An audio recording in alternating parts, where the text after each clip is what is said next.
Basculer en fait assez naturellement sur Dominion qui sort maintenant dans quelques semaines, c'est-à-dire le 8 juin prochain. Tu parlais justement du personnage d'Henry Wu et de potentiellement ce qui pourrait être fait, tu parlais de cette remise en question de ce personnage-là à travers un futur Dominion. Alors dont on a vu au passage de manière assez récente finalement les trailers. Alors justement je prendrais le temps de te redemander quand même si tu as vu le trailer. Moi je l'ai vu pour le coup. L'idée étant voilà dans cette petite partie du podcast, avant d'en arriver finalement à Dominion, sur lequel on reviendra à sa sortie, de voir un petit peu les attentes que tu as, que j'ai par la suite, et peut-être que ce sera l'occasion d'ailleurs, hein, on en parlait un petit peu en off, de rajouter des petits éléments sur Fallen Kingdom que on avait oublié peut-être de poser, donc ce sera l'occasion en même temps de profiter de ces attentes-là. Donc, pour être très très clair, je vais te poser deux questions pour te lancer. Est-ce que tu as vu le trailer, déjà, première chose, et seconde chose, quelles sont tes attentes indépendamment de ce trailer, et quelles sont peut-être tes attentes qui ont été confirmées ou infirmées par le visionnage du trailer, si trailer tu as vu? J'ai vu le premier trailer, j'ai pris, comme je disais dans le précédent podcast, j'ai pris beaucoup de distance vis-à-vis de la promo, parce que on n'en a pas parlé, mais une des raisons, je pense, que Fallen Kingdom a aussi déçu dans une certaine mesure, c'est que les trailers, en fait, montraient à la fois trop, et en même temps, de façon trop hasardeuse, en fait, ce que va raconter le film. C'est-à-dire qu'il y avait des images qui en fait sont des images de fin du film qui nous sous-entendaient l'idée qu'en fait les dinosaures allaient arriver sur le continent et allaient attaquer la ville un peu comme se termine le monde perdu, et alors qu'en fait quand on voit le film c'est en fait ce qui nous suggère ce qui va arriver dans le prochain film. Du coup en fait il y avait un peu l'idée du trailer qui disait ce qui va arriver dans le prochain film en fait, et le problème c'est que dans la bande-annonce ils ont décidé de mettre ça, et du coup en fait je pense à la fois ça montrait trop, et je le dis clairement les bandes annonces de Fallen Kingdom étaient lamentables, parce qu'en fait si tu as un minimum de logique narrative, en fait tu te rends compte qu'en fait tu peux recréer 90% de l'intrigue juste avec les bandes annonces. Pour vous dire, j'avais vu à l'époque toutes les bandes annonces avant d'aller voir le film. La seule chose qui m'a réellement surprise, c'était le clonage de Maisie, qui pour le coup il y avait aucune mention dans les trailers, et du coup pour le coup ça m'avait réellement surpris. Mais tout ce qui est de l'idée d'un volcan qui explose, oui c'est ça, d'un volcan qui se réveille, qui détruit l'île, toute l'intrigue qui se passerait sur le manoir, et les dinosaures qui finissent par se libérer et aller sur le continent, en fait tu recolles un peu les séquences dans l'ordre que tu penses que ça va arriver, et en fait tu recrées tout le film. C'était vraiment très problématique à ce niveau-là. Donc du coup pour le cas de Dominion, j'ai voulu prendre le plus de distance possible. Et j'ai finalement, au début j'étais parti dans l'idée de ne rien voir. Alors j'ai vu aussi le prologue, parce que je sais pas si tu as vu, il y avait un prologue de 5 minutes qui a été diffusé avant même que le trailer sorte. C'était en fait ce qui aurait dû être les 5 premières minutes du film, mais en fait je voulais pas la regarder, parce que je me suis dit je vais pas me spoiler les 5 premières minutes, et finalement Trevorrow a mis que cette scène ne sera pas dans le film. D'accord. Okay. Donc du coup je me suis dit bon, je vais la regarder, parce que je sais que ça n'a pas réellement d'impact, hein, si je peux te le dire. Et j'ai même envie de dire c'est mieux qu'elle soit pas dans le film, parce que pour le coup, quand j'ai appris l'existence de ce prologue qui serait dans le film, j'ai fait voilà, le film vient de commettre une erreur dès les premières minutes, c'est brillant. En gros, la séquence, ça nous montrait les dinosaures il y a 66 millions d'années, comment ils étaient réellement, et en fait on devait voir un combat entre un T-Rex et un Giganotosaure, et le Giganotosaure devait tuer le T-Rex. Du coup, encore une fois, un parallèle avec Jurassic Park 3. Et en fait, du coup, le T-Rex tombe et meurt, et on voyait un moustique le piquer. Du coup, ça faisait le lien avec Jurassic Park. Du coup, on comprend que ce moustique qui l'a piqué a récupéré son sang, va se retrouver dans l'ambre, et en gros, ce sang de T-Rex va sûrement permettre de créer le T-Rex qu'on connaît à notre époque avec Jurassic Park. Et c'est d'ailleurs une transition trouvée, parce qu'au moment où le moustique pique le T-Rex, et ben en fait il y a une transition avec le présent, et on se retrouve avec une scène du T-Rex de Jurassic Park qui du coup s'est échappé du manoir Lockwood, qui se retrouve dans un drive-in et affole un peu tous les passants en fait. Okay, ouais. Donc du coup en plus il y a un côté méta de, en gros, le T-Rex réel fait peur aux gens qui sont allés voir un film dans un drive-in. Donc en gros à un moment donné en plus t'as un plan du T-Rex une ombre du T-Rex qui se projette sur l'écran. Ouais. Du coup, il y a un côté méta, pas du tout subtil. Mais voilà, c'était une petite scène qui n'a, je pense, aucun impact. Et en parallèle, on voyait aussi des gars de la sécurité, de la protection des animaux qui essayent d'endormir le T-Rex pour éviter qu'il fasse des dégâts, en fait, et de le récupérer. Et ils n'y arrivent pas parce que le T-Rex finit par s'enfuir dans la forêt. Et du coup, le problème que je voulais citer, c'était que on nous montrait des dinosaures il y a 66 millions d'années avec, du coup, une présentation concrète de ce qu'on pense, à quoi ressemblaient les dinosaures. Sauf que, comme je disais par rapport à Jurassic Park, le propos de Jurassic Park, c'est que justement, on ne pourra jamais voir de réels dinosaures et on ne pourra jamais savoir à quoi ressemblaient les réels dinosaures. Ce que la science nous permet de comprendre des dinosaures aujourd'hui, ne sera pas ce qu'on comprendra d'eux dans 10, 20 ans.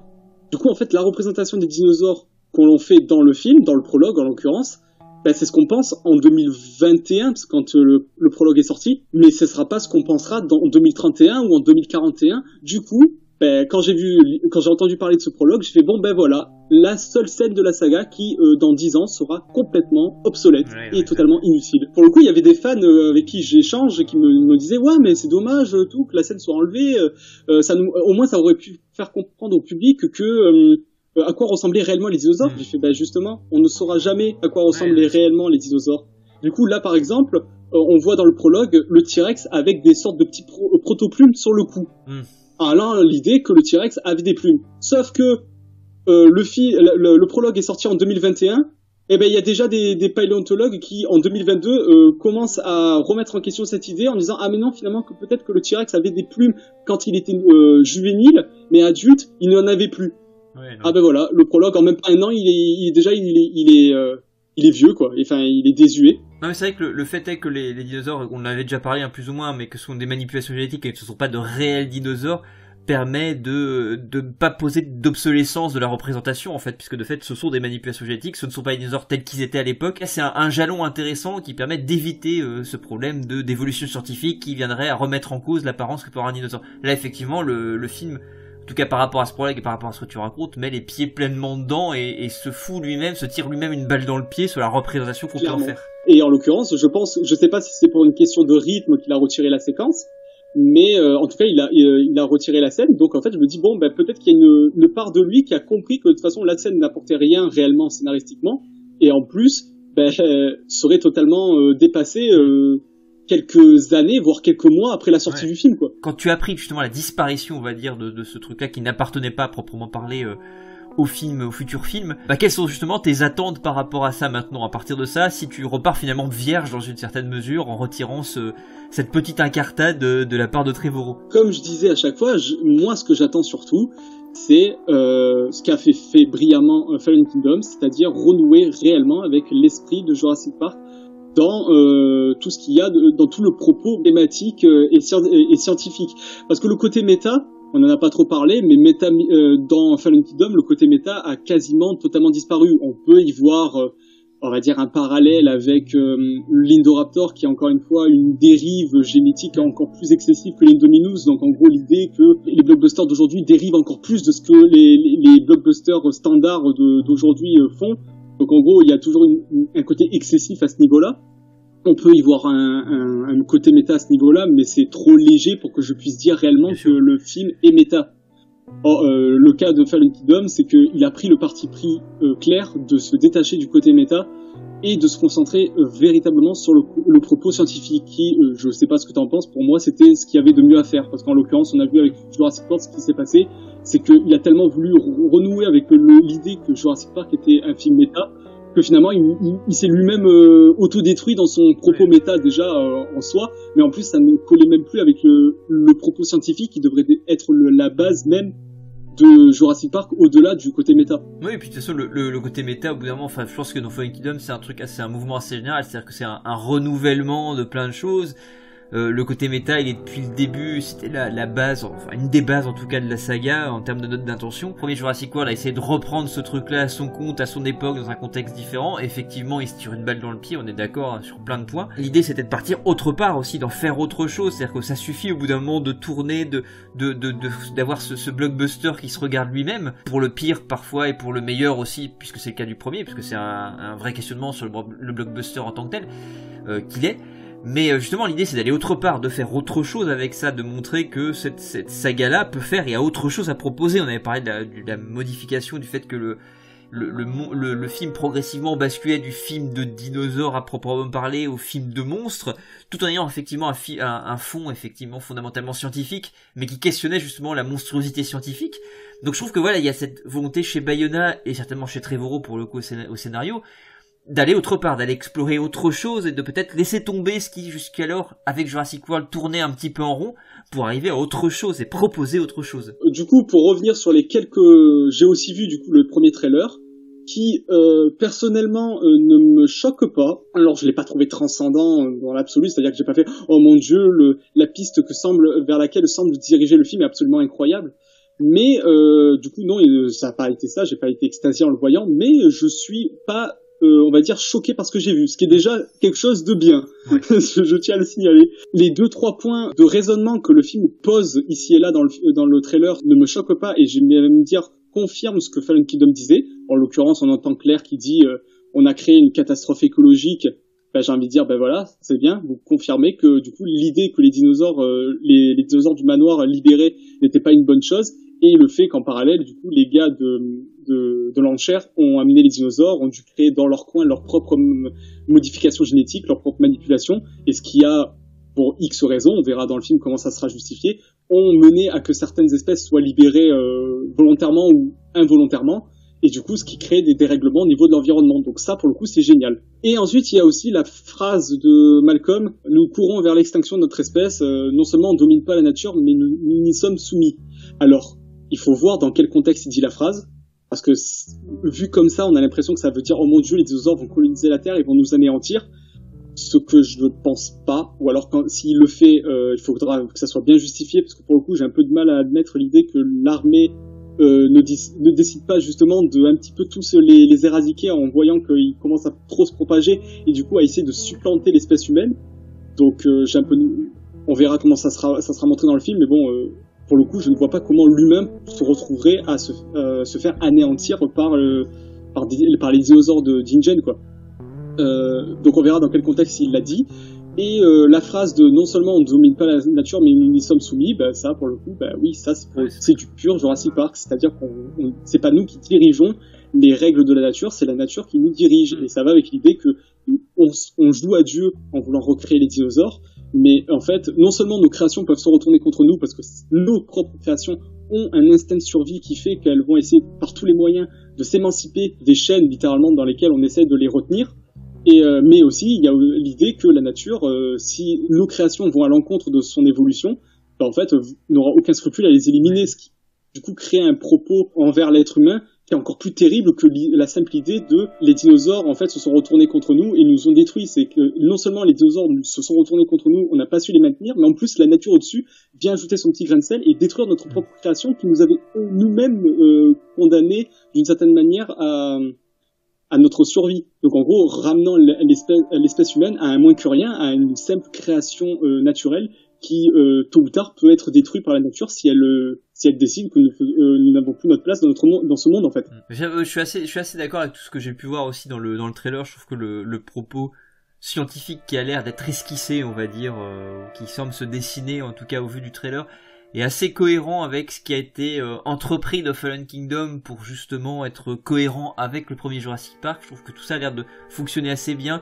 Je pense que l'optique qu'on avait dit qui était la bonne manière en tout cas d'interpréter ou de travailler La vie trouve toujours un chemin, là a l'air d'être bien intégré, et j'espère, en tout cas on verra après effectivement, parce que ce n'est qu'une bande-annonce, c'est qu'un trailer, donc évidemment c'est coupé, chaque côté on sait pas vraiment dans quel contexte en tout cas c'est posé, et on sait pas effectivement quelles seront les conséquences narratives derrière ça. Alors j'ai pas d'attente particulière, parce que j'essaie de diminuer en tout cas minimum mes attentes, parce que je trouve que les attentes sont toujours une sorte on va dire de conséquences un peu dictatoriales, totalitaires en fait sur l'appréhension qu'on en aura au premier visionnage. On est souvent déçu. Avoir trop d'attentes, on est souvent déçu. Moi, je le dis personnellement, à chaque fois que j'ai voulu attendre avec un film que je me disais oh mon dieu ça va être un film incroyable, ben je suis toujours sorti déçu de la salle. Donc en fait ça ne sert à rien. Donc je suis totalement d'accord avec toi. Le fait que Dominion, j'essaye de, même si là pour le coup le trailer me montre des petites pistes qui je trouve sont réjouissantes, je me calme en me disant que de toute manière Trevorrow, s'il veut faire de la merde, il fera de la merde, quoi. Tout à fait. Et puis, moi, il y a le problème, effectivement, de la question de la mise en scène, mais ça, c'est vraiment purement, pour le coup, c'est plus cinématographique qu'en termes de fond à proprement parler. La mise en scène, moi, de Trevorrow, je la trouvais au demeurant sympathique et efficace. Elle n'était pas vraiment vecteur de sens comme l'était celle de Bayona.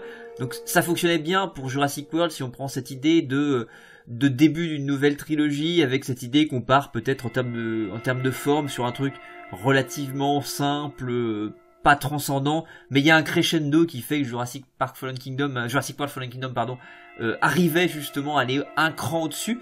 Moi, ce qui m'inquiète un petit peu, c'est de me dire, est-ce que, alors j'espère que quand Trevorrow a step up un petit peu en termes de forme, parce que ça arrive un petit peu, en termes de mise en scène, en tout cas, de faire pâle figure par rapport à Bayona. Ça, c'est un petit peu l'inquiétude que j'ai là-dessus, c'est sur la forme, parce qu'effectivement, s'il a progressé, qu'il a step en termes d'écriture, et on l'a vu avec Fallen Kingdom, il y avait quand même un degré supplémentaire en termes d'écriture qui fait que ça fonctionne quand même et que c'est cohérent et que on creuse un petit peu plus les choses, que le fond est un peu plus profond.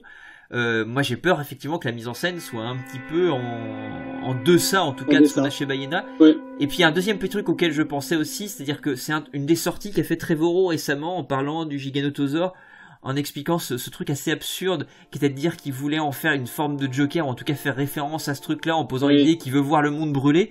Moi, le petit souci que j'ai, alors, mais là pour le coup, c'est que quelque chose qui est une vue de l'esprit pour l'instant, parce qu'effectivement, j'ai pas l'objet cinématographique dans les mains ou devant les yeux, mais ça pourrait fonctionner dans l'idée de ce que Bayona a instauré, c'est-à-dire de faire des dinosaures un monstre. Là, pour le coup, je trouve que ça pourrait fonctionner.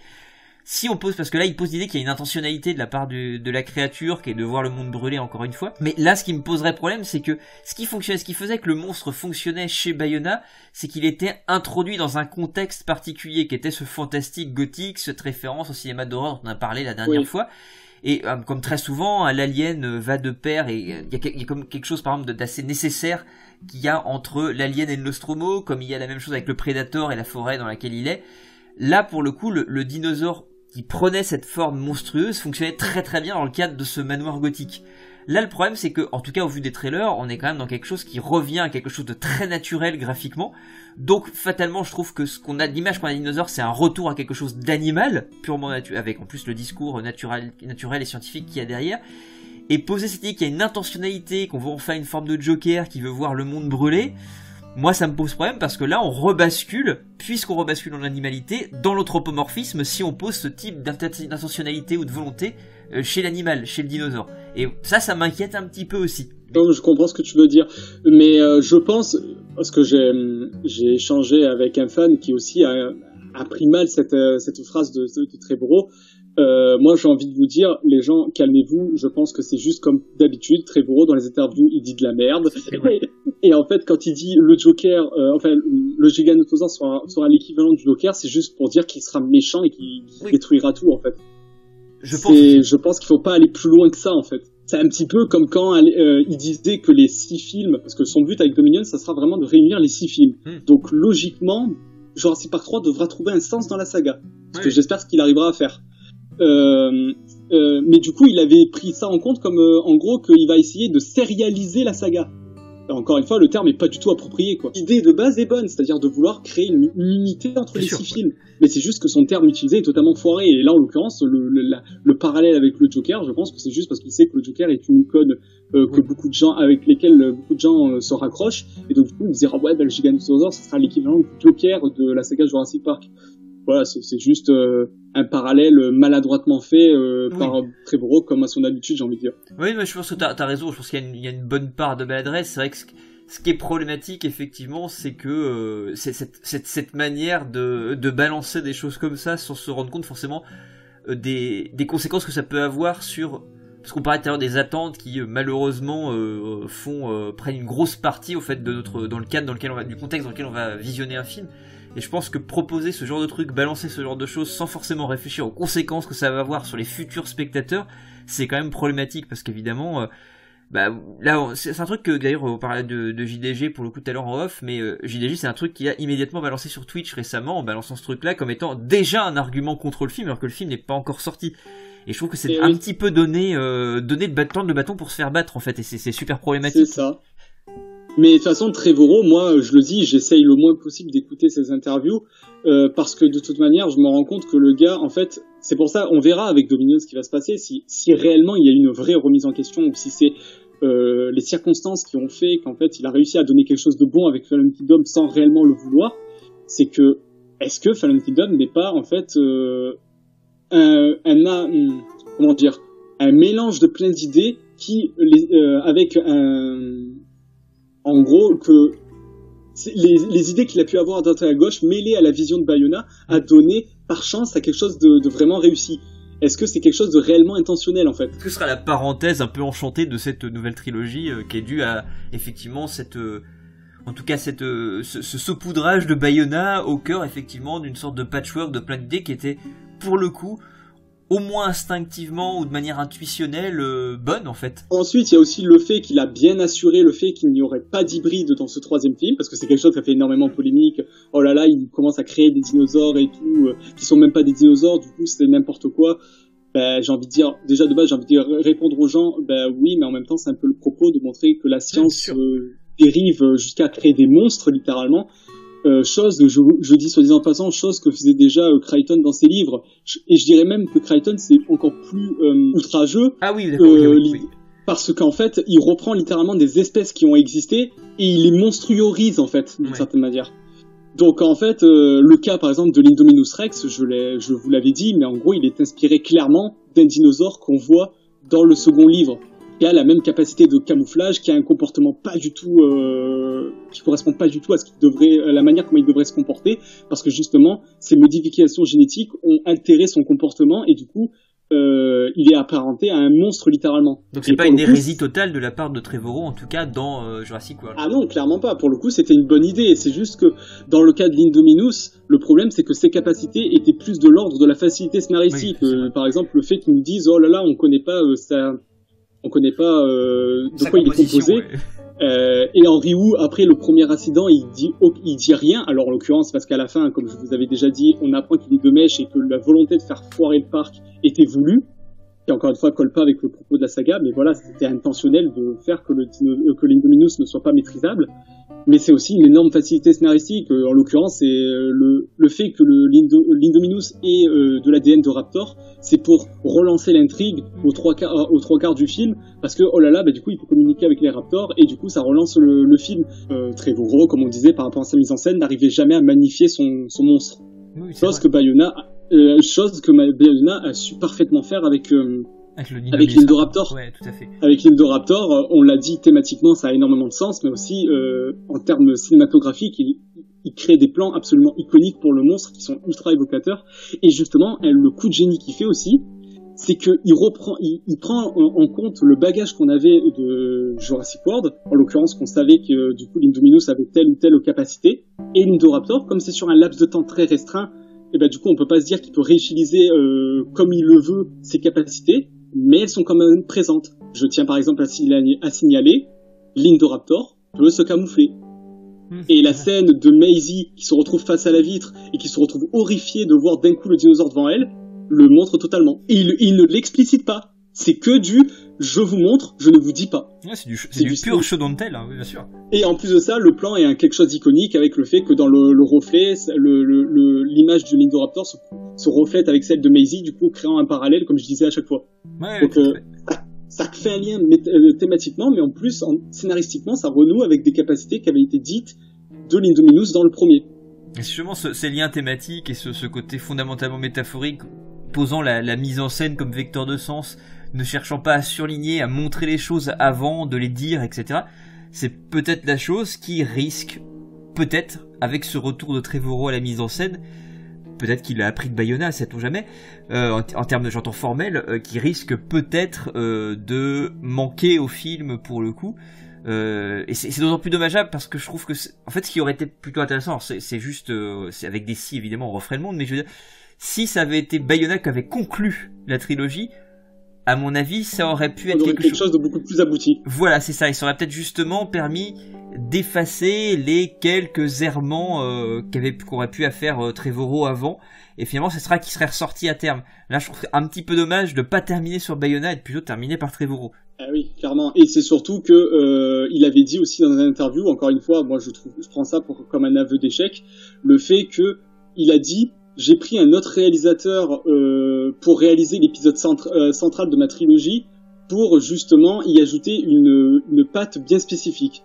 Ben moi je prends ça comme un aveu d'échec en mode j'avais besoin de quelqu'un de plus talentueux que moi pour faire l'épisode central en fait. Et en plus de ça, je le remets en question en disant que c'est faux dans une certaine mesure parce que pourquoi il a pas réalisé Jurassic World 2, c'est parce que Disney l'avait engagé pour réaliser Star Wars 9 à la base. Tout à fait, oui. Et le risque à terme de ça, c'est que le Bayona se retrouve coincé entre les deux et donc il ait tendance, en tout cas ça a tendance à amoindrir ce qu'il est, c'est-à-dire qu'il soit perdu dans une trilogie au milieu qui est moyenne et il y a un truc au milieu qui est un peu écrasé. Et puis ça va faire que finalement peut-être, j'en sais rien, ça se trouve finalement il va totalement transcender le matériau et peut-être se révéler en tant que metteur en scène. Mais le risque aussi c'est voilà d'avoir cette fin, ce truc là qui clôt la trilogie et comme tu disais avec l'ambition qu'il a de clore les 6 épisodes et la saga de 6, ça peut avoir tendance en tout cas à amoindrir ou à rendre plus terne l'ensemble et c'est un petit peu dommage. Mais encore une fois, c'est jugé avant et c'est un petit peu condamné ce que j'ai pas envie de faire le film avant sa sortie, donc ce ne sont que des suppositions et je resterai parfaitement ouvert à une découverte étonnante et qui fait que ça marchera très bien, certainement. Ah oui, tout à fait. Je garde une part d'espoir en moi. Et du coup, comme je disais, pour revenir vite fait sur ce que je disais par rapport aux 2 hybrides, non seulement c'est cohérent dans la saga, mais en plus, on n'a pas besoin d'un 3e hybride pour le coup. Les 2 hybrides se complètent mutuellement. Il y a presque une sorte de diptyque qui se crée entre les deux. L'un qui est blanc, l'autre qui est noir, l'un qui est grand, l'autre qui est petit, l'un qui est censé être un T-Rex modifié, l'autre qui est censé être un raptor modifié. Et aussi le fait que le Indominus, si je dois lui trouver une qualité pour le coup, ça serait qu'il incarne le côté imprévisible et indomptable de la génétique. D'ailleurs, soit dit en passant, Indominus Rex, ça veut dire roi indomptable. Donc déjà, pour le coup, il y a un sens dans son nom. Je trouve ça plutôt cool. Et l'Indoraptor, lui, incarne le côté monstrueux, éthiquement discutable, gênant que peut créer la génétique. Donc les deux se complètent mutuellement. Et il y a aussi un point que je trouve génial, qui est jamais souligné par les gens, mais que je trouve symboliquement très fort, c'est la manière dont il meurt. Parce que c'est ni Owen et Claire qui arrivent à le tuer, puisque leur volonté, par exemple, d'utiliser le viseur se retourne contre eux, parce qu'en fait, ils veulent utiliser le viseur pour le faire tomber, et finalement, l'Indoraptor arrive à reprendre le contrôle de la situation avec un plan subtil, mais que je trouve génial, avec le plan en plongée ultra forcée, quand l'Indoraptor est en position de faiblesse et qu'il arrive en remontant sur la vitrine à prendre progressivement le contrôle avec la plongée à 90 degrés qui va progressivement se présenter comme étant une contre-plongée. Donc en gros il prend le contrôle de la situation. Je trouve ce plan génial. Donc c'est ni Owen et Claire qui en fait mettent fin aux agissements du monstre, c'est ni Blue, parce que Blue fait une action qui va mener à la chute du l'Indoraptor, mais c'est pas elle qui le tue, et on le sait très bien, si l'Indoraptor était tombé sur du sol, on va dire un sol classique, ça l'aurait pas tué. Ouais. Non, qu'est-ce qui le tue? C'est un pur fossile de dinosaure. Ouais. En gros, quelque chose de 100% naturel. Donc en gros, la monstruosité génétique ultime est détruite par quelque chose de naturellement 100% naturel en fait. Il y a toujours cette petite idée que Bayona était, au-delà d'ailleurs de Jurassic World, ça a toujours été quelqu'un qui a été considéré comme étant un héritier, un digne héritier de Spielberg depuis The Impossible par exemple. Depuis The Impossible, mais du coup même l'orphelinat et quelques minutes après minuit, le mec pour le moment il a fait un sans faute en termes de film, je veux dire. Et on verra ce que donnera la suite de sa carrière, mais j'espère pour lui que ça continuera sur cette voie-là. Ouais, tout à fait. Mais donc du coup, le dernier plan du film, c'est quoi? C'est une référence à E.T., avec E.T. qui surplante une banlieue américaine typique des années 80, comme on trouvait dans E.T. en l'occurrence. Et sauf que là, c'est qui? C'est Blue qui surplante du coup cette banlieue.